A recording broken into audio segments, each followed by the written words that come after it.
because I told the man from Waterlex not to do it because they thought, oh, 11. Well, okay, you can go through it, and I'll get into it.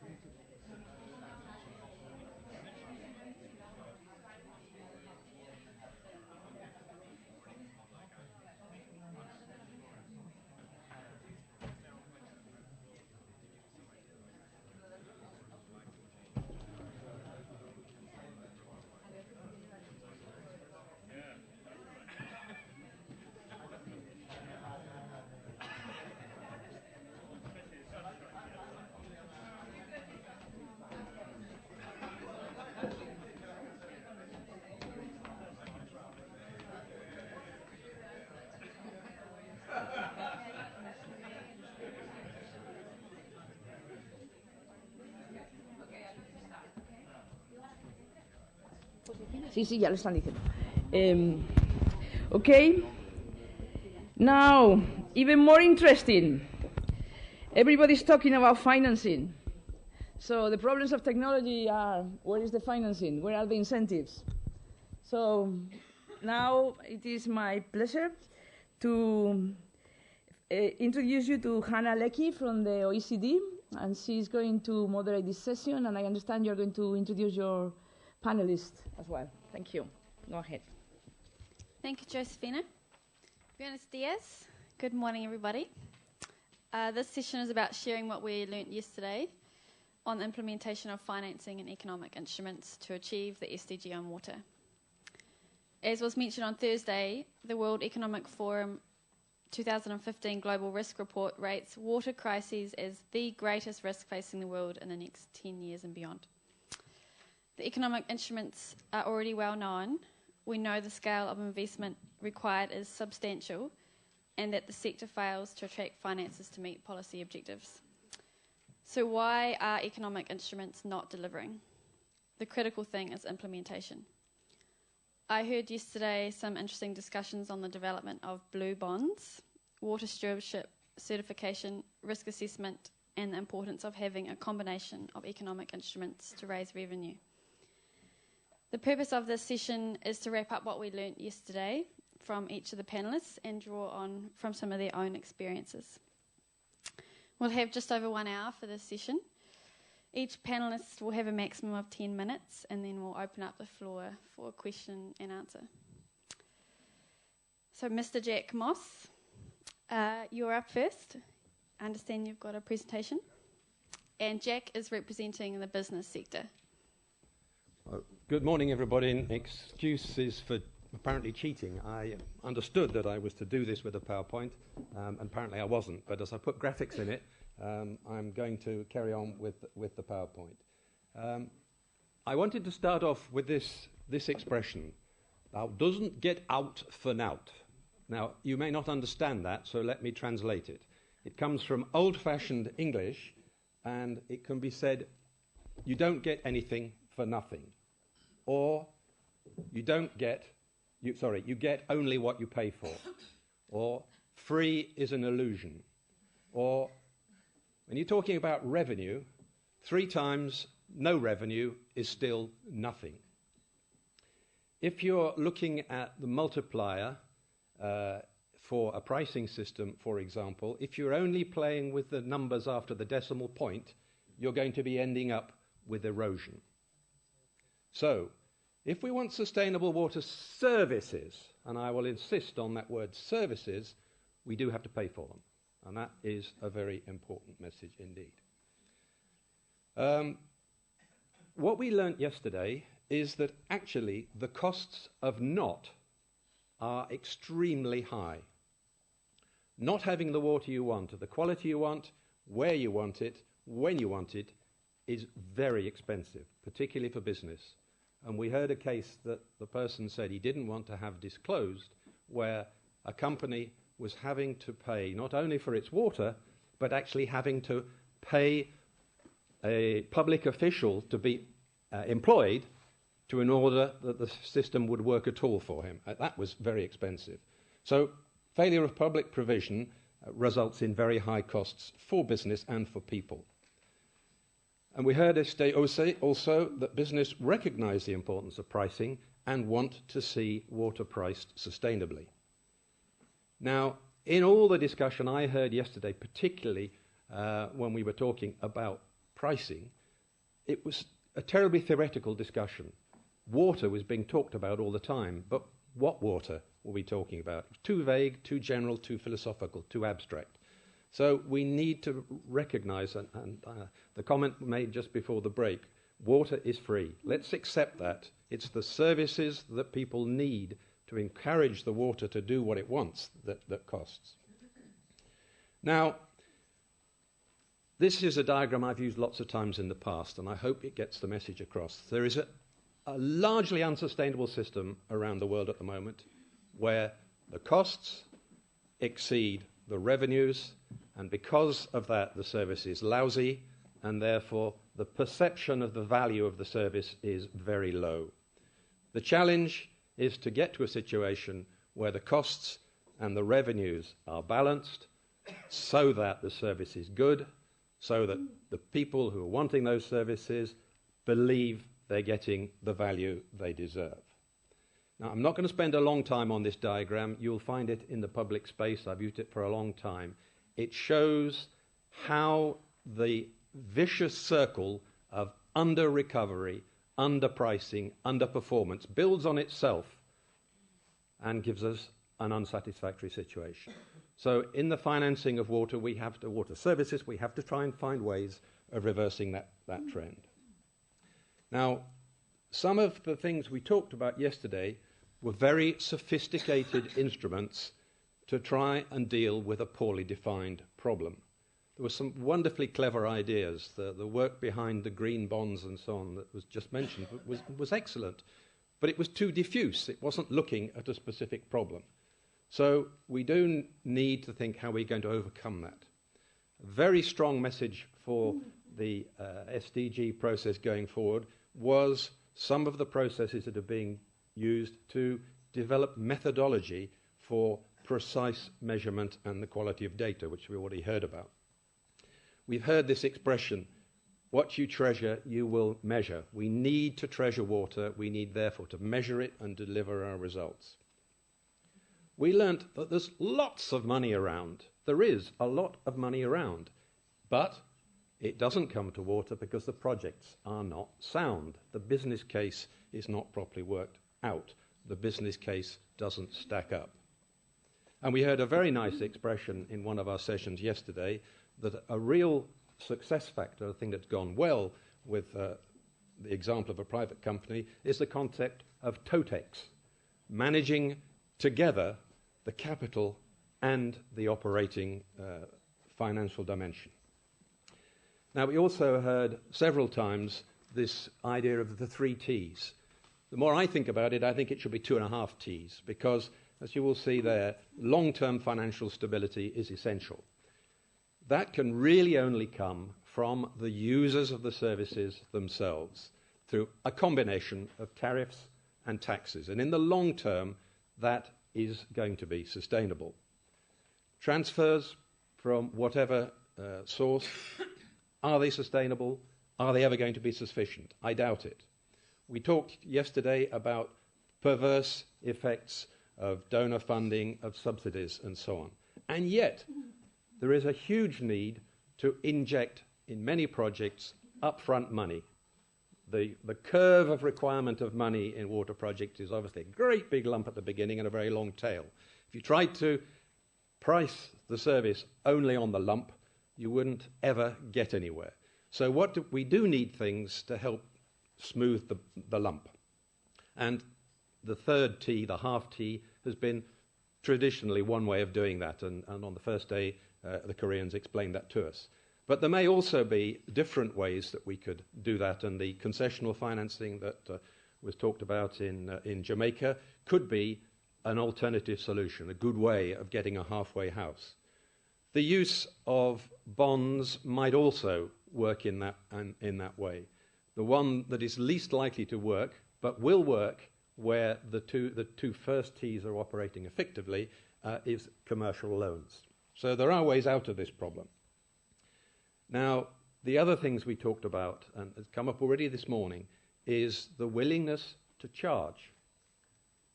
so few situations are determined by an understanding that the pricing of water is political.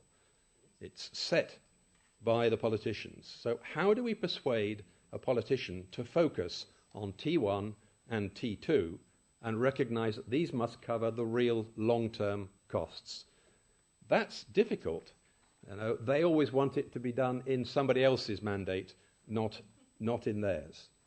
But we know very well that where it's done, it works. And we had a wonderful explanation yesterday of the situation in Santiago, Chile, where a huge investment program, over $1 billion in 10 years, had been invested to make a fantastic impression on water pollution. So it does work. So what are we going to do to make sure that in the future costing, pricing looks at the smoothness of that heavy uplump bit? The other issue we hear about all the time is willingness to pay and ability to pay. And actually, when you talk to people, when you talk to users, and it doesn't matter whether they're domestic users or industrial users or irrigators or people who want water for hydropower, or indeed the environment, that we can't interview them very easily, the vast majority of people are happy, are prepared to pay, so long as they get something in return for what they're paying, so long as they get a decent service. There are also a lot of people who would actually like to have the opportunity to pay, but don't have it because they have no service, they have no connection. There are an awful lot of those on this planet today, so we have to find ways of getting to them. There are a small number of people who really cannot afford to pay. Now, we can easily devise systems to cope with those people who are below the capacity to pay. It is possible. It does need care. It's not to be taken on lightly. But these people should not be excluded because they can't pay. But also, they should not be used as the benchmark on which all the tariffs are set. They should be treated as an exception. Now, one final point that I wanted to make coming out of the discussions yesterday is that the linkages are very important. It's absolutely useless to talk about the economics of water services without, at the same time, talking about the governance framework, and this was made very clear again in the case in Chile, that $1 million of external financing would not have been possible without the good governance that's in place in Chile. So there really is a link between sustainable finance, good governance, and good performance. So sustainable value generated from water services is what everybody's looking for. There are ways forward to that, and we saw some of them yesterday. Finished. Thank you.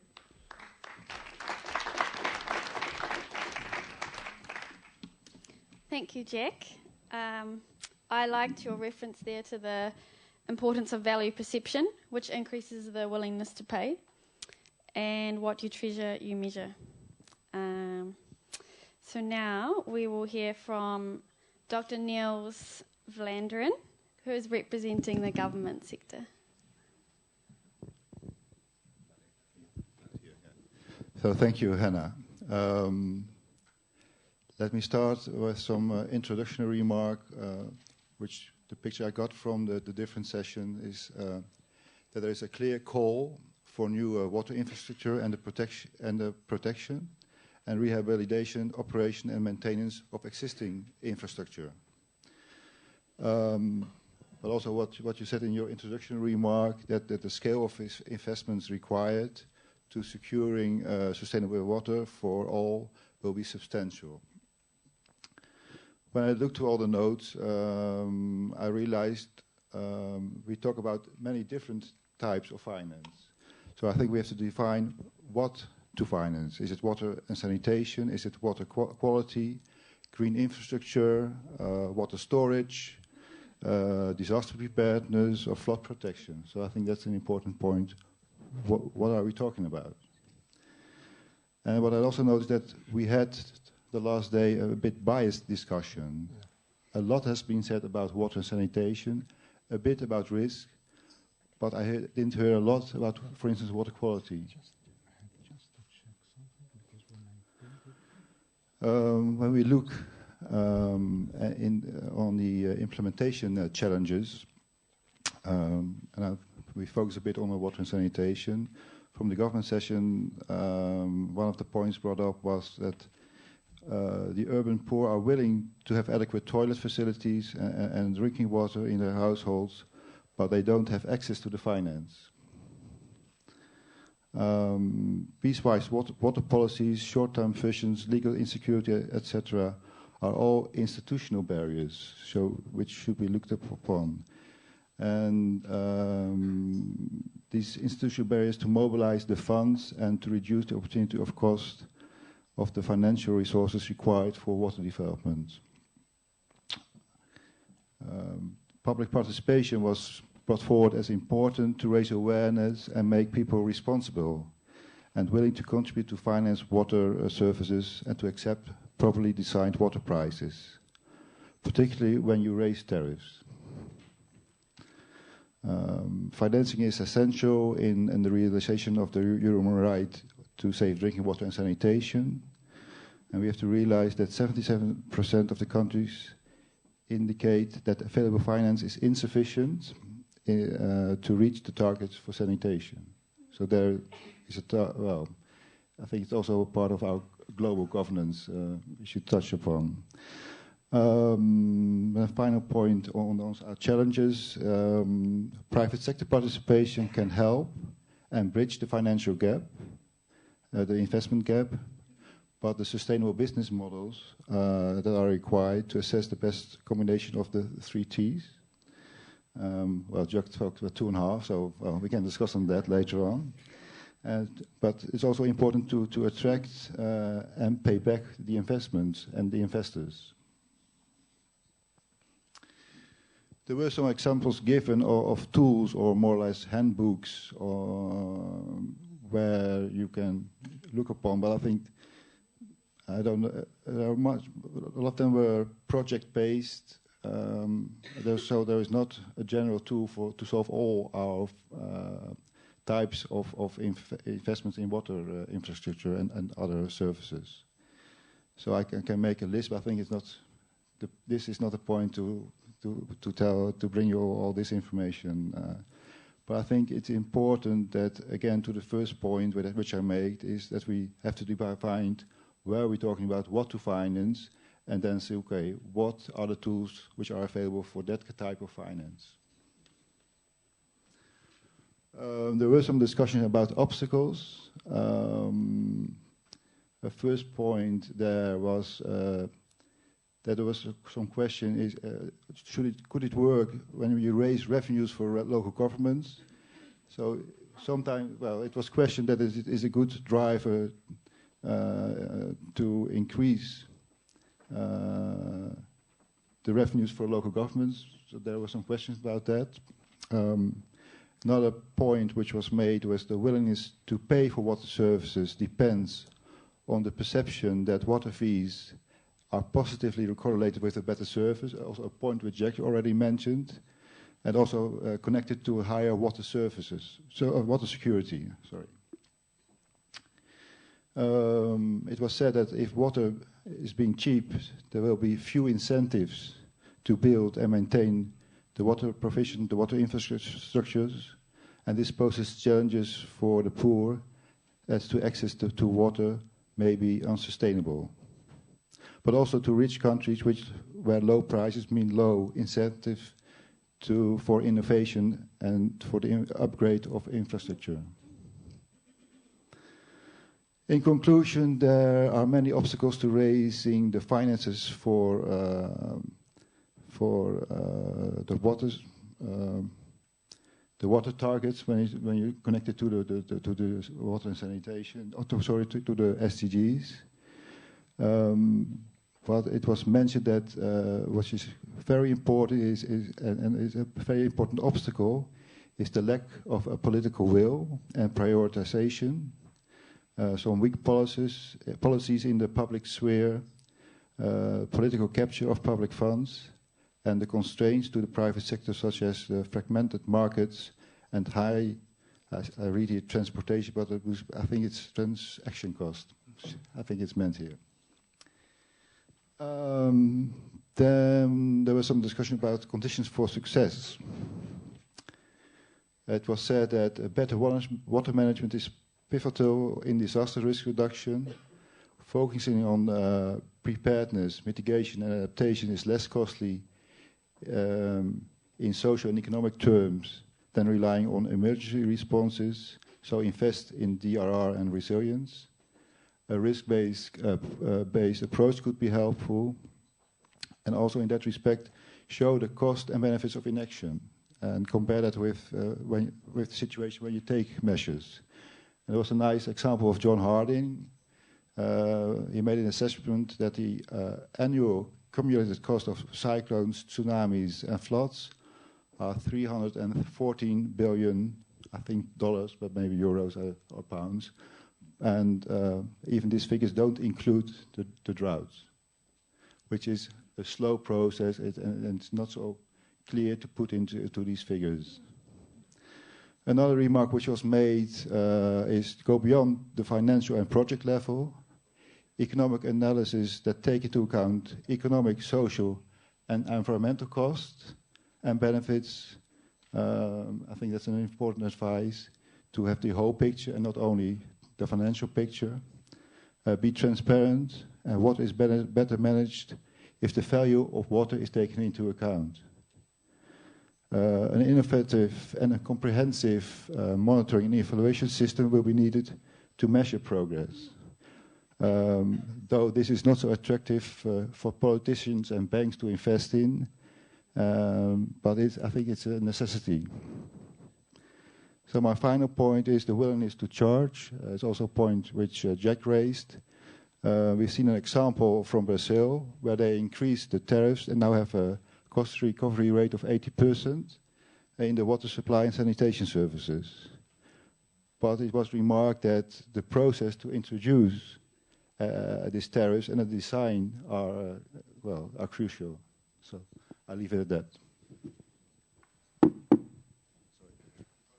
Thank you, Niels. I liked your reference to the need to define what we are financing, the need to persuade politicians to raise the 2.5 T's, and again, the need to value water. Next, we have Mr. Moez Alawi, who is representing civil society. The floor is yours.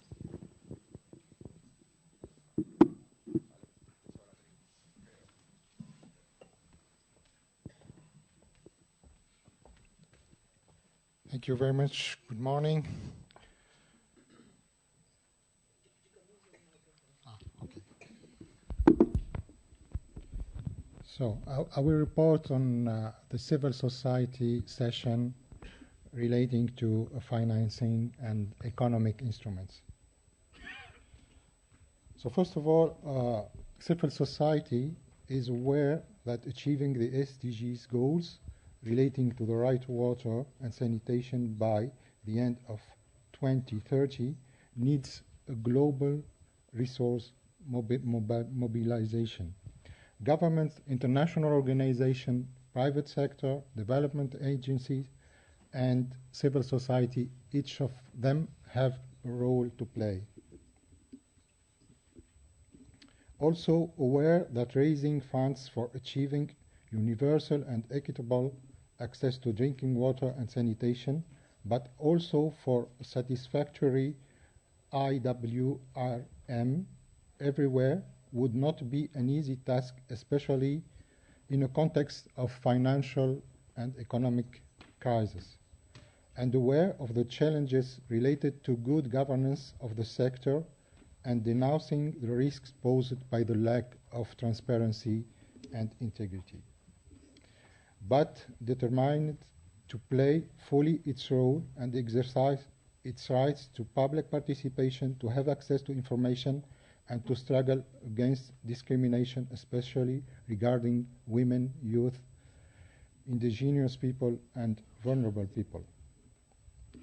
On the basis of the lessons learned through our sessions and the similar cases and experiences already known, the civil society group identified regarding financial issues 4 categories of challenges, obstacles, classified according the stakeholders taking part in the process of implementation of the right to water and sanitation, and I mean governments, donors, private sector, and community. Concerning government, the challenges and obstacles identified are unadapted legislation regulations, unadapted policies, inefficiency in resource allocation, inequality, lack of information, lack of communication, lack of transparency, bureaucracy. So this is not to generalize, but we are pointing some obstacles that really faced by civil society and by users every day. Concerning donors, actions detached from communities' reality, preconceived solutions not always adapted to reality, inadequate dissemination of information, especially about funding opportunities. So civil society are not always, they don't have access always to funding opportunities. Lack of projects follow-up, lack of coordination between donors, lack of funding to the NGOs working on field. Concerning private sector, we have unadapted projects technology in some cases, lack of respect of human rights inside the companies and in their relationship with users, lack of transparency and sustainability. Concerning communities, there is a lack of trust to women and youth initiatives, lack of awareness, lack of capacity, lack of involvement, lack of financial means, and lack of willingness to pay for water. Concerning tools, we will start about funding. So we identified best practices around the cases we studied in our session concerning seed funding, and I would like to emphasize on the Tanzania case. National small-scale funding, funding institutions' involvement in the process implementation, self-funding payment for services, revolving funding and microfinance, donors platform, as seen in Myanmar case, where they developed an independent platform gathering all the donors' participations, and where the several NGOs could propose some projects according to environment and get allocations. The other aspect concerning tools is around management. And here we identified that local cooperatives could be a solution in some cases. And I will talk a little bit about Tunisia, where the legislation was amended, the water code was amended to allow the users associations, water association, to have new status, kind of cooperative status, where they can develop economic activities like agriculture and so on, fishing and so on. Small-scale local companies, public authorities, civil society partnerships, especially concerning installing and maintaining water systems, gathering several NGOs together around the same targets. And we have seen the case of Myanmar, where several NGOs, research centers were gathered on a project for protection of environment and water courses. Communication inside the community, users' involvement, and communication and users' involvement are related, because when you talk with people, with users, and can explain the target of the project and the benefits of the project, they get involved. Project appropriation, long-term and multi-sector approach. It means that you can start your project with only drinking water, utilities improvement, but this could be related to education, to sanitation, to health, and so on. Cost efficiency by introducing economic activities with farmers. Knowledge dissemination. So we have seen in Tanzania how the NGO tried to disseminate its experience to other communities and other localities around. Training and integrity. And here I would like to cite the WIN tool, the Water Integrity Network, which is a part of Transparency International.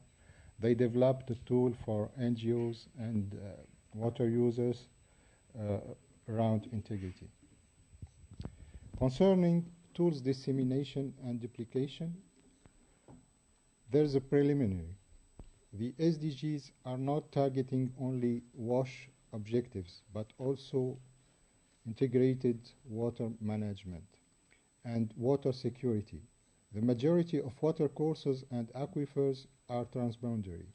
More than 600 shared aquifers are identified around the world.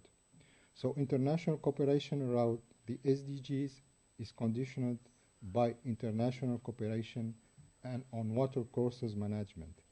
Just a minority of countries have ratified the global frameworks like UN Convention or UNECE Convention. The Aarhus Convention is also very important for civil society because it's dealing with the right to water, the right to information, public participation, and access to justice.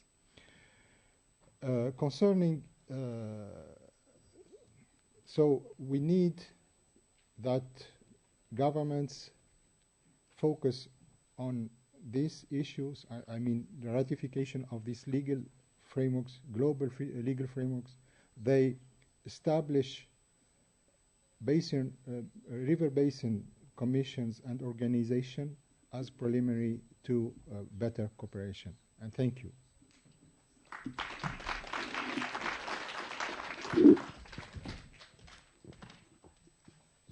Thank you, Moez.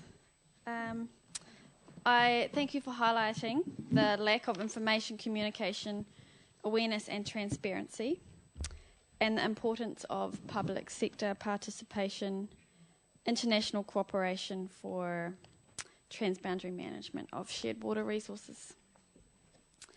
Lastly, but not least, we have Professor Colin Green, who will represent academia. Colin, over to you. Well, I mean, I was in yesterday's session on academia, at which I was trying to push the view that the whole purpose of the sessions for academia was to try and turn academics into useful human beings. You know, that's for you to decide as stakeholders. I'm also an economist, and there is a severe doubt whether academic economists are actually a useful contribution to world society. Right, let's try and see. The first bit is this session combines financing with economic instruments, and I worry about that. I think this is a bit like an attempt to put the two together, is a bit like an attempt to breed lions and zebras. You hope to get a nice, happy little family of bouncing, what you might call Libras or Zebions. What you expect, I think, to achieve is a very well-fed lion sleeping in the sun and a scattering of bones. That's because what we want from a revenue stream is a secure, low-cost method of collecting sufficient money to pay all of the costs. That is, you do not want anybody to change anything. An whole purpose of an economic instrument is to change people's behavior. So that if you have a pricing system which is intended to control water demand, ideally you will end up collecting no revenue at all. You'll have pushed your demand right down and there'll be no money. So you need to think about the two potentially separately. As has been stressed, that the issue in all water management is that it is capitally intensive. We need a lot of money up front. The whole capital expenditure pattern has a sawtooth. Economists' default knee-jerk response is to say you should have marginal cost pricing. This does not work. Frank Ramsey pointed out in 1926 that you can only use marginal cost pricing when marginal costs exceed your average costs, that is, the costs, including your fixed costs, such as repaying your loans. And what he recommended is totally unacceptable because he said you should load your costs onto the people who are least likely to change their demand as the prices go up, and that generally means the people who are poorest. So that's unacceptable. So I think on revenue, the first thing I would say is look at how the high-income countries did it from the middle of the 19th century onwards. It may have taken us 100 years, but the starting point is to see how it was financed. It was done essentially through borrowing money and repaying it and using a very secure revenue collection system. There were other cross-subsidies, but as someone once remarked, and I've forgotten whom, if those who do not learn the lessons of history are condemned to suffer the failures of history. On economic instruments, well, it has to be said, I think, and by that we mean basically prices, subsidies, or trading. These have so far tended to underperform in practice. But in learning, one of the things is that in any form of innovation, some things will fail. We have to expect failures. So you need safe places to try them out, and you need to learn from. You can learn a lot from what I would call successful failures. Failures which enable you to be successful by modifying how you do it next time. So let's be positive about that. And I decided to have a challenge for all the economists here. Perhaps I would say the biggest water resource problem we've got in the world is the unsustainable use of groundwater. It's an enormous resource, as the previous speaker has already said. There's about 70 times global rainfall is down there. But pretty well everywhere, it's being used unsustainably. So I think there should be a Nobel Prize awarded to the economist who can find an economic instrument which can transform the use of groundwater to be sustainable. And it can be rolled out over large parts of the world. So the challenge is, that's the challenge. We have to be careful about the two things. Markets, the important thing about markets is there have to be differences to be exploited. In a conventional market, producers and consumers are different. In the markets we're talking about, there have to be differences between the producers or the consumers, which can be used. And it's the extent of that difference which indicates how much difference you will make. You have to say that so far, I haven't been impressed by the use of markets. They've been best, I would say, and I'm going to be exceptionally rude here and undiplomatic, even though it's a UN conference. So they've been most successfully I would say, in Australia and the Western United States, where the prior allocation system of water was entirely dysfunctional. I like Islamic water law. I think it's the most successful because it had to be. You don't survive in an arid climate for 1,000 years if you can't allocate water properly. The other point is it's been used, supported by reservoirs. So what's actually been traded is a share of storage. And you go, well, actually, I think there's a more obvious economic instrument there. The taxpayer paid for the reservoir, so why don't we charge farmers for the water? Well, the very obvious reason is only if you want a riot. You will lose the next 10 elections if you start charging farmers for water. So that takes us on to the other instruments of prices and subsidies. And the problem, I think, subsidies seem to be quite successful, but the trouble is they create a permanent expectation. Once you've started subsidizing, it's very difficult to stop. That's why we have so many subsidies on agriculture, and I should not go, don't have time to cover that more. On prices, as an economist, the fascinating thing is why are prices so ineffective at changing behavior in terms of water?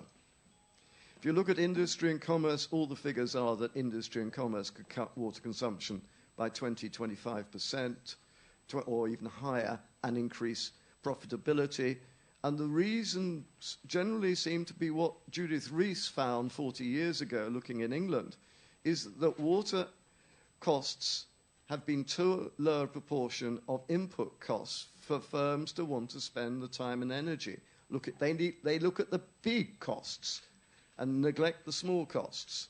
So we found the good news about that, there is an enormous free lunch to be had. If we can cut the costs of attention, we cut water consumption in industry and commerce. On irrigation, what's called price elasticity, that is how much does demand fall as you increase price, tend to show that, yeah, you have to increase irrigation prices sufficiently high that agriculture becomes uneconomic to make any difference. So why is that happening? On household usage, it tends to be found on average using the big meta-analysis, which is that to reduce water consumption by 20%, you probably have to double water prices. I would like to cut water consumption from about 150 litres per person per day in London to about 100, which is what happens, well, about 120 to what happens in Germany. But to double the water price is going to be politically entirely unacceptable. So we need to find better ways. And the question is, for economists, is why not? What does work? And so the last message is we need to understand more what is driving water consumption and preventing change. And the less concerned with our economic textbooks there is, as an economist, you have to say, I could potentially be very useful, but only if I start looking at reality and understanding both the hydrological reality and the human reality.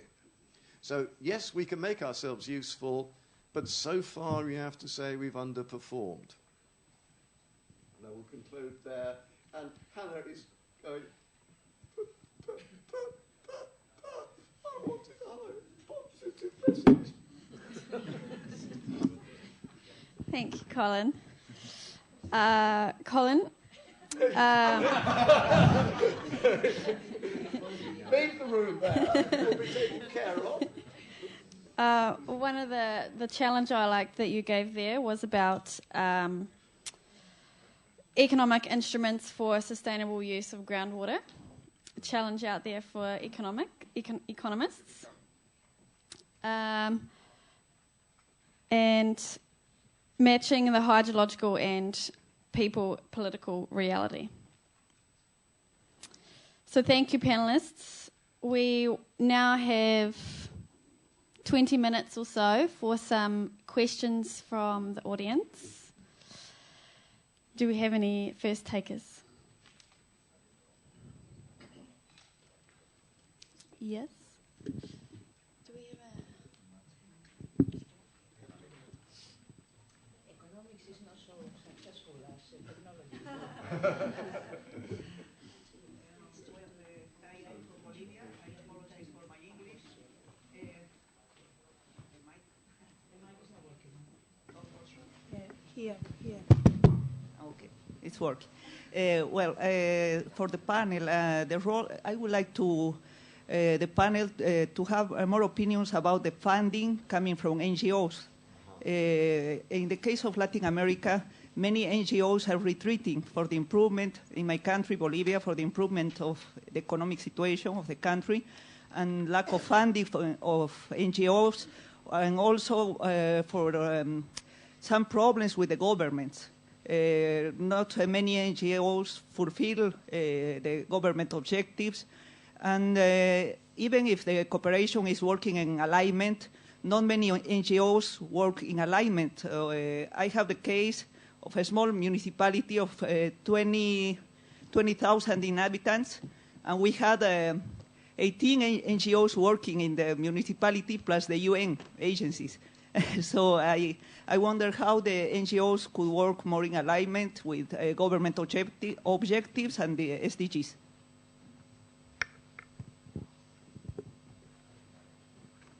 Hannah's punished me by passing me the microphone. I think there were 2 points on that. One of which is, should NGOs be following government objectives? I think not. They're in many ways there to challenge government and push things. The other point, which is pretty universal, is NGOs are not coacting together. They are in competition. They're in competition for money and therefore in showing that they can deliver things. And that takes us to one of the challenges that's been taken up throughout this conference, and which is also a challenge for economics, economic as a theory, which is the economics of coaction. How do we coact? What are the incentives to coact? And how do we do it? Which is really a basic question. And as Douglas North, who won a Nobel Prize for economics, pointed out, the trouble with economics is that we have a theory of competition without having one of cooperation. So we haven't. That's a gap in economics which we are struggling to fill at the moment. It's we're seeing across the landscape of water management that coacting together in different ways is fundamentally required in order to deliver sustainable water management. And we need to learn how to do that much more quickly. So I've talked in my presentation about the case of Myanmar, where several NGOs were gathered together, and also with research centers and academia to implement a project. So there are some examples, good examples, on how NGOs can work together. Concerning their relationship with government, I think NGOs now have a role to play to monitor public policy, public budgets, and we have examples, for example, in Brazil and other countries, in the city of Porto Alegre, where and in other countries where NGOs are doing well in monitoring and auditing public policy.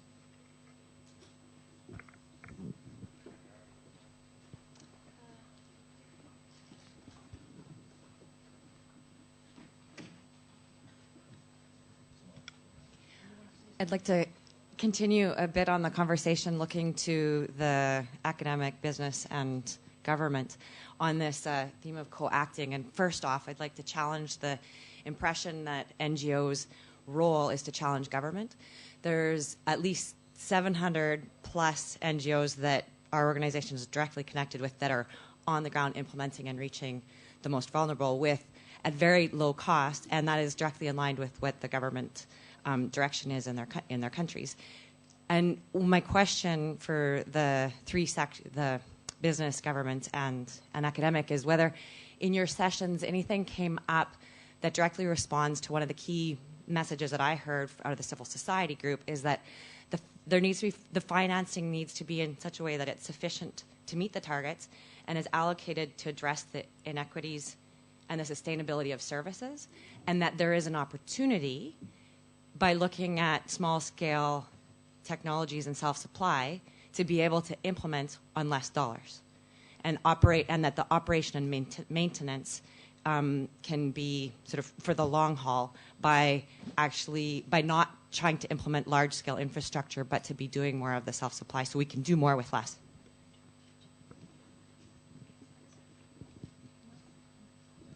So your last part of the question, does it came back in our sessions? Well, I didn't attend all the sessions, but we don't find any comments pointing at that direction. But on your first point, the function of NGOs, yes, I think they have a function. Also, when we look at in the Netherlands, we experience in lots of processes where we have to, in a way, negotiate projects with all stakeholders. They played a very useful role, and I think they also contributed to a very positive result, which is also carried by all, well, the local governments, but also the citizens. And so we are maybe a bit spoiled, but I think we find it quite normal that NGOs play a role in these kind of processes.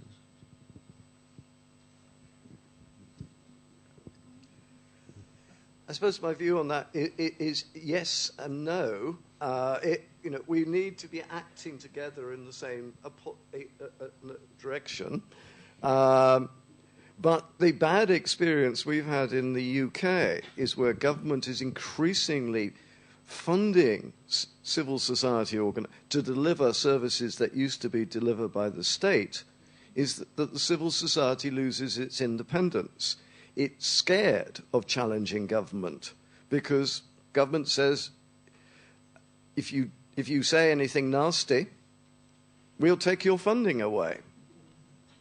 So it's this how you balance. I mean, there are multiple roles for different civil society organizations, but becoming too closely aligned with government means that you lose your capacity to challenge what government is doing. And government has limitations. Civil society has the option of saying, you should do it drastically differently. It will be better done elsewhere, or you are doing the wrong things. And we need to keep that, I think. So it's another one of these complex dances that we have to learn to do better. I'd just like to add that NGOs also have a role in educating the public, which then can influence government. Well, speaking from business, I certainly agree with what's been said. I think there is a need for an understanding of segmentation within the NGO population. I myself am a member of an NGO which was mentioned just now, the Water Integrity Network, and that has a very specific job and a very specific role to fulfill in challenging several different segments of society overall, including business. Many of the members that I represent in my day job as Aquafed have very close associations with NGOs exactly like yours, helping to deliver services to places where we couldn't otherwise deliver them for sometimes quite strange reasons. Sometimes we cannot go into particular bits of towns because they are slum settlements and illegal. But we want to respect the human right. Well, a way of getting around some of that is to work in collaboration with NGOs like yours. So there are lots of different NGOs, just there are different lions and zebras. And we have to recognize the strengths and weaknesses and the appropriateness of those different roles that they can play. Can I go on co-action?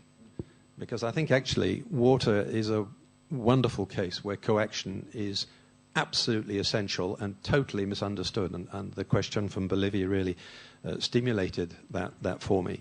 I think if you stand back and look at what in business we would call the value chain, and might want to call it the social chain or something else, I see 4 fundamental groups of people that are involved in this process if it's going to work properly, because it is an activity with both collective interest and individual interest, and we have to find a way of reconciling those. And the only way you can do that, actually, is through a political process, and that's what we have governments to do. And if governments focus on bringing together the public interest and bringing everybody together and making those tough decisions, no, Niels, you're not going to get this water because Colin is. I'm taking it away from you to give it to Colin. You can't do that, I can't do that, a government can, and it's very unpopular doing it, but it has to do it. A government cannot work efficiently unless it has an administration. Now, an administration cannot be run by private interest either. It can be operated to a certain degree, but it cannot be run. So the second category is the public administration.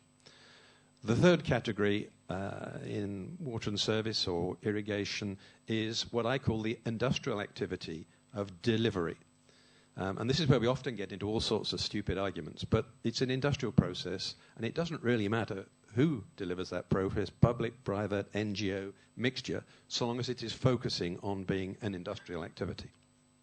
And the fourth important criteria, and there are others, are the users. You could say all this chain of people I just mentioned is all focused on the user, and to a large extent that's true, but it's not quite as simple as that. So we were trying to examine co-action. We do have to understand the interfaces between these different people, what they can do, what they can't do, why they can do it, why they can't do it, what are their responsibilities, what are the risks they carry with those responsibilities, how do you remunerate those risks, what recourse do they have if their rights are being... There are a whole lot of questions like that can be structured, and I think actually would help enormously if we did spend more time doing that. It would help enormously in resolving some of our water sector problems. Thanks, Jake. Question here. Thank you very much. Corinne, I was captivated by your statement saying that if you don't learn from history, history will repeat its mistakes. And you referred to the absurd of addressing what we do nowadays for wash issues back 150 years ago. Then we did not have SDGs and MDGs, and the world was probably not a more just place than it is today. And yet, what triggered action? Was it leadership? Was it a widespread public health concern? Was it economics? Why did it happen, and why doesn't happen today in a rate and in the dynamism as we experienced back in the 19th century? Good question. I mean, there's a number of books on the history of water. Indeed, there's now an association for water history.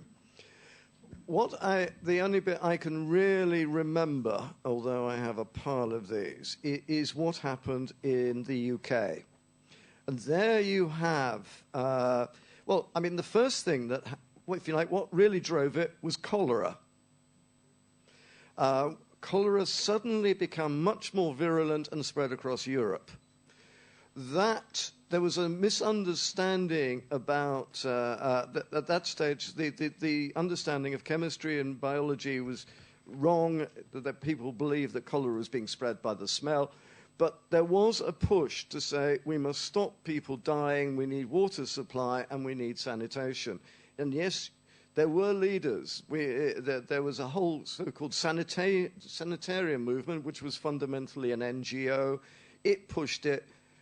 We got a sewer system in London when there was a dry summer, and the smell from the river was so bad that the Houses of Parliament became uninhabitable. Okay, that is basically what happened. Up to then, we had talked about it, and then there's the practicalities, which is really things took off when the government allowed local municipalities to borrow money to put in health. There was a moral thing that was going on. There was a very strong moral movement in the 19th century that about people should not be getting sick. The children should not be sent up chimneys to clean them, literally. Children should not be working in factories aged 12 and dying. So it's an interesting combination of utilitarianism and moralism and then practicality. But the important bit is, how was this funded? And basically, it was funded by allowing local government to borrow very cheap money. I've heard apocryphally that one town borrowed its money at 2% for repayment in 100 years. And there was an enormous uptake in borrowing by local authorities, and that's how they delivered the system. And it actually turned out to be much more efficient and cheaper than the existing privatized systems. But I suspect for the same reason that municipalities could borrow money much cheaper than private companies could.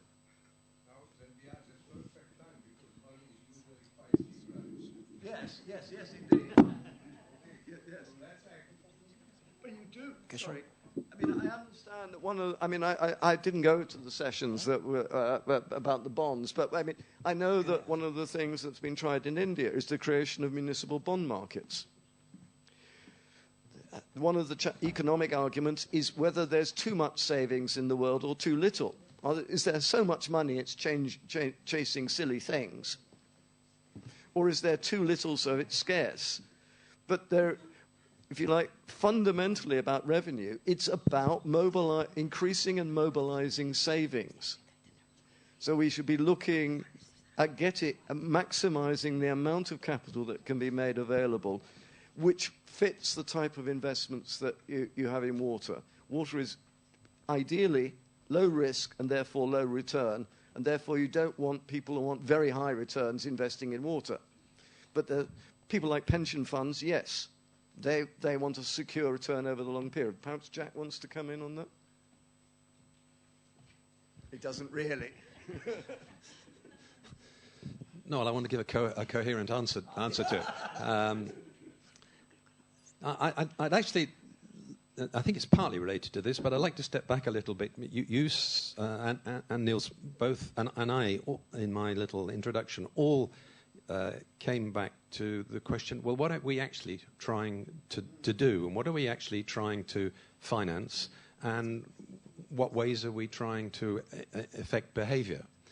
And in these sorts of discussions, we tend to fall into an awfully simplistic view. One price, one revenue stream, one recovery system. And the real world is not like that at all. And if you actually look at what we're trying to do in terms of what are the policy objectives in running a water operation, well, there can be several different policy objectives at the same time.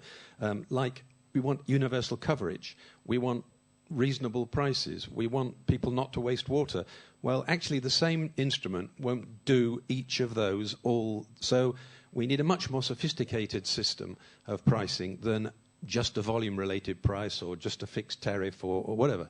But we very, very rarely enter into a discussion by defining to start what we're trying to do with start with. And if we did that, we'd be in a much clearer position. And then we'd realize that different instruments would solve different parts of the problem much more effectively than this great ill-defined wishy-washy mash where we've no idea in the end what's going on. Josephina, do we have time for one more question? Last question. Sorry. Thank you.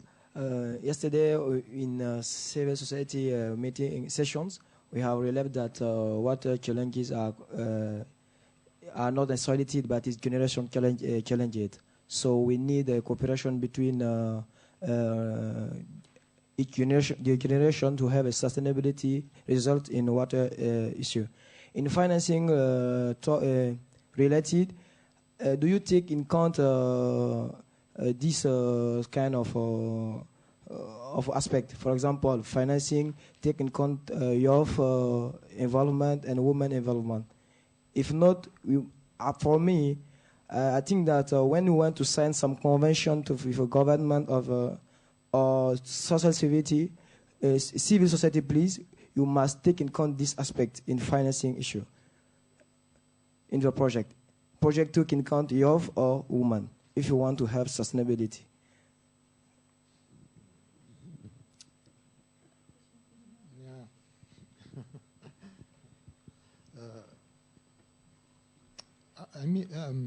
I talked about integrating a human rights approach inside business.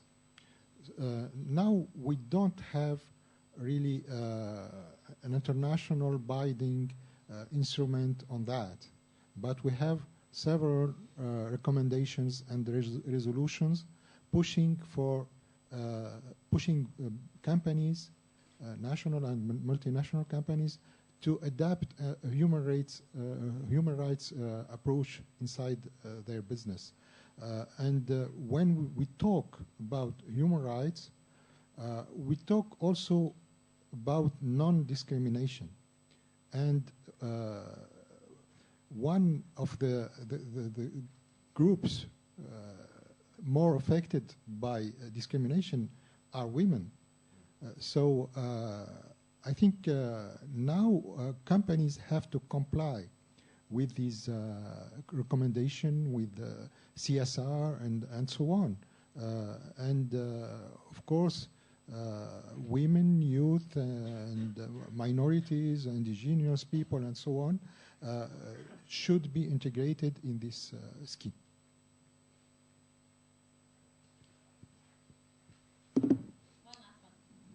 Thank you, Mr. Chairman.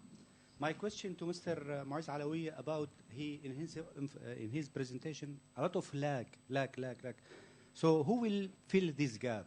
Also for Mr. Kellon about social issue in agriculture, not only economical, and how can we keep farmers in their villages not convey to urban area?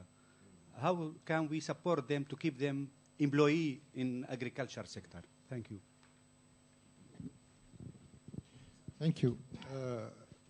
As I explained, achieving the SDGs goals can't be done by only one stakeholder. So we need collaboration, or total collaboration, between all the stakeholders, governments, international organizations, development agency, private sector, and civil society to achieve all that. So, for example, if we take lack of transparency or lack of integrity, so the responsibility is on government, but also on private sector and civil society. So each one has a role to do. So we need to look on these SDGs as a holistic approach. So of course, when we talk about human rights, the burden of implementation of the human rights is on states. This is what the legal frameworks say for now. But in a global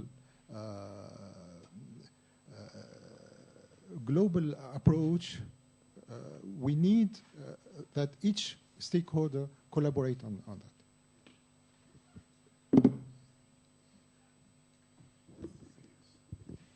I think that you're addressing a very fundamental question. One of the things we have to recognize is the complete difference between the situation in high-income countries, where agriculture is a tiny proportion of employment, tiny proportion of GDP, and we're urbanized. For the LICs, I mean, as I recall, in Pakistan, 40% of employment is still in agriculture. It is a substantial... So we've got to keep that going. We also, as you say, urbanization is a big problem in much of the world. It produces people in informal livelihoods, in informal settlements. And from a water perspective, do we provide the water and sanitation in the rural areas, and then they move to the urban areas and we have to do it again. So, yes, how do we manage the urbanization process? And, of course, the other problem on agriculture in the LICs is the farms are very small. There's a whole series, but this is what we have to recognize, that we are working in different contexts in the HICs and in the LICs, and we have to understand what's happening in the LICs and work appropriately with what's happening, the drivers that go on, and look for the appropriate solutions. I don't have one, but I can say, yes, we must all recognize it.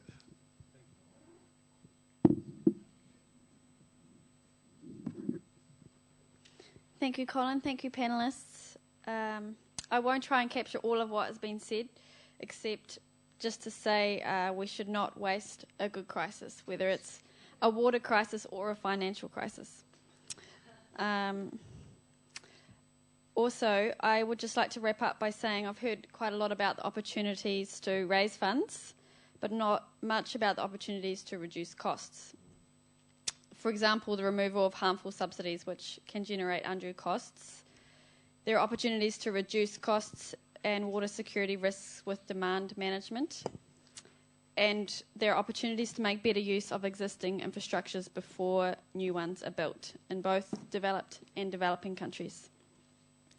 The financial burden can also be shared across other sectors, such as climate, food and energy finances. Lastly, we should not look at financing in isolation. We need to link financing with innovation and governance in order to achieve the SDG on water. Thank you to the panel for your time and insights, to the rapporteurs and you, the audience. It's been a fruitful discussion, I think. We'll break for lunch now. We can discuss over lunch if you like. And I'd like to say it's been a pleasure to be here and to meet you all. I'll just say, be quickly, because Hannah is executing me at 1:30. Gracias.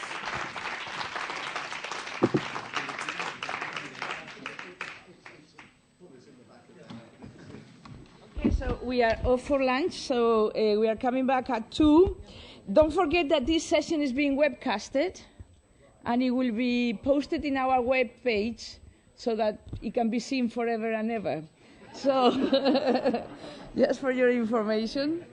And please also follow us on Twitter, okay? From Vision to Action. Please, thank you.